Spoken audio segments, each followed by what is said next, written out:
Them no wanna see me go.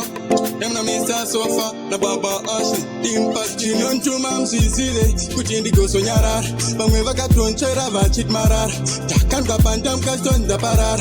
Apanda karar, bakasa darara. Saka, shamano chaura zino di basimba. Saka ninete kushanda. Ende andis kumira kutiva goshimba. Shakatana ngurwa kuvati chitanga. Baba biata. Isusu chisuvarisiwe basa vasati zire shanje. Saka shamano chaura zino di basimba. Saka ninete kushanda. Kushika vafuma, kushika vakufunga vane antuma. Varisiwe basi avaskuluma. Pati noshika vanokuluma. Ndavhura nzira, ndatungamira.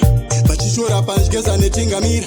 Zvandoshuvira, zvakandwira, ende zvakandwira. Ndisingambofungira naBaba Ashley Sofa. Zvavanotaura zvinondipa simba. Saka ndinete kushanda.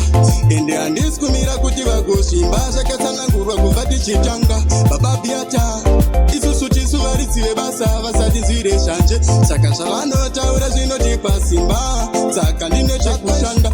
Zvekufunga wakudichipsa asi weweka. Kurapa ndaita chakanaka unyare unotokodoka. Wakufona uchitopopota zvinontuma muzvizire kuti ndigosonyarara. Vamwe vakatonchera vachiti marara. Takandwa panda mukastonza parara. Apa ndakarara vakasadarara. Saka zvavanotaura zvinondipa simba. Saka ndinete kushanda. Ende handisi kumira kuti vagoshimba. Zvakatsanangurwa kubva tichitanga. Baba Biata, isusu tisu varidzive basa vasati nzire shanje. Saka zvavanotaura zvinondipa simba. Saka ndinete kushanda. Kusvika vavhuma, kusvika vakufunga vane antuma. Varidzive basa avasikuluma. Pati nosvika vanokuluma. Ndavhura nzira, ndatungamira. Vachishora panjigeza netingamira. Zvandoshuvira, zvakandwira, ende zvakandwira. Ndisingambofungira naBaba Ashley Sofa. Zvavanotaura zvinondipa simba. Saka ndinete kushanda. Ende handisi kumira kuti vagoshimba. Zvakatsanangurwa kubva tichitanga. Baba Biata, isusu tisu varidzive basa vasati nzire shanje. Saka zvavanotaura zvinondipa simba. Saka ndinete kushanda. Zvavanotaura zvinondipa simba. Saka ndinete kushanda.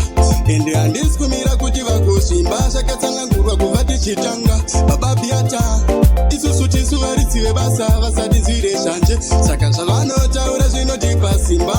Saka ndinete kushanda.